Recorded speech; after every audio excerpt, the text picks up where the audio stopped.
Hey everybody, it's Sean here bringing you another how-to video. Today we are going to be installing my new Raceseng Stratose engraved shift knob on a 2016 and newer Mazda MX-5 Miata. Specifically, the vehicle we're going to be working on today is a 2020 Mazda MX-5 RF in the Grand Touring trim. So let's take a look at what we've got. First of all, I just want to say kudos to Raceseng. This is quite the package they provide you. I mean, this is a high quality box, I'm not gonna lie. They've got installation instructions included in the packaging here. You can see here's another QR code for the install instructions. And yeah, what a package they've got.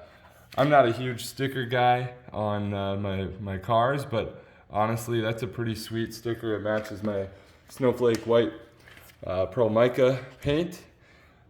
A cool little shift knob carrying case. And there's the knob itself. There's the adapter piece. And then I'll take a quick look at what we'll need today. A 15mm wrench, a 4mm Allen key, and then some Loctite. We've got blue thread locker here per the Raceseng instructions there. So let's take a look at this guy. This is Alcantara, and it's in matte black finish.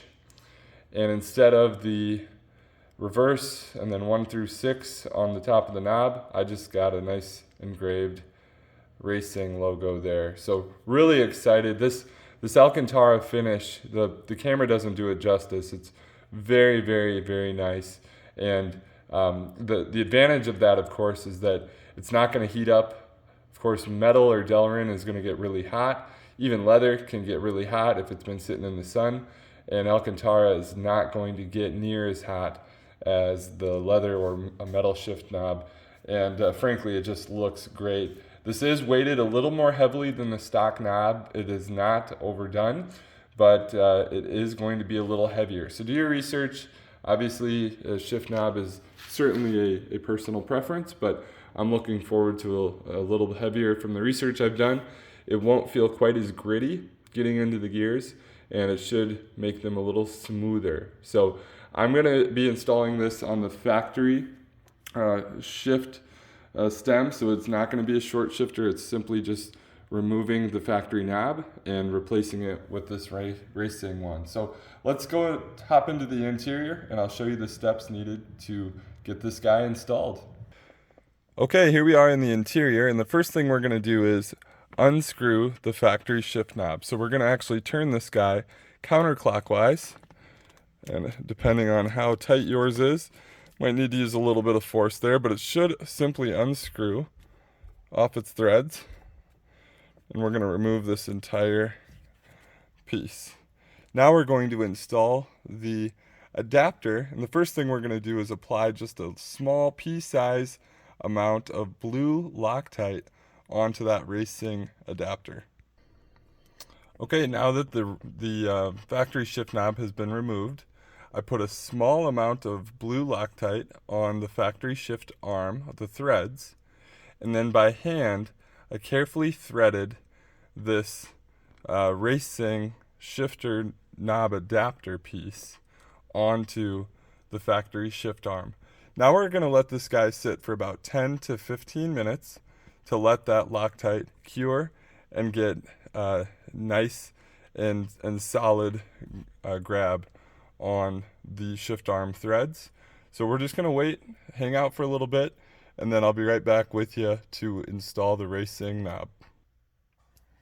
Okay, I've let this sit and the Loctite set up for about 15-20 minutes here. So I'm going to just gently place the Raceseng shift knob and start spinning it onto the adapter piece. Basically being very gentle on the threads, just more or less letting the weight of the knob itself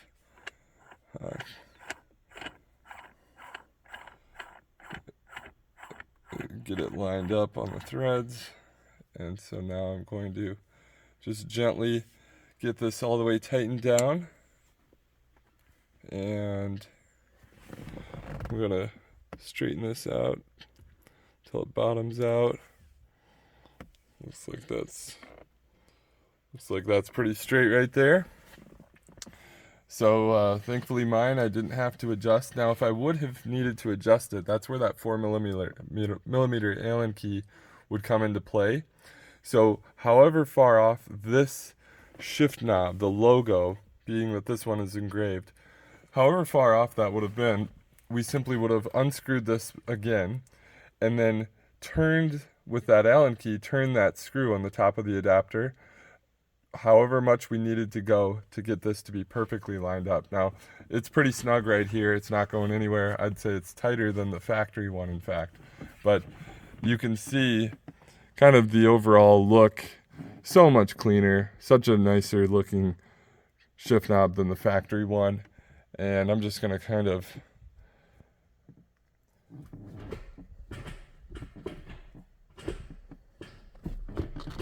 going to reverse there. There's third. Yeah, the feel feels great right now. Of course, I won't know until I actually get it out on the road, but overall, I think the quality looks nice. Blends in with the interior so much better now, and super happy. Honestly, I felt like the factory shift knob looked a little bit like a baseball with the thread on it. And then I didn't care for the silver or the chrome underside to the knob. So really looking forward to this. And again, I would highly recommend the quality that Raceseng has put into not only the knob, but even the packaging, the instructions is second to none. So really excited to give this a try. And I hope this video could be helpful for you if you've got an ND Miata and are considering replacing it with either a Raceseng or another aftermarket shift knob. Thanks again for watching, and please like and subscribe for more how-to videos. Thanks everyone. Have a great day.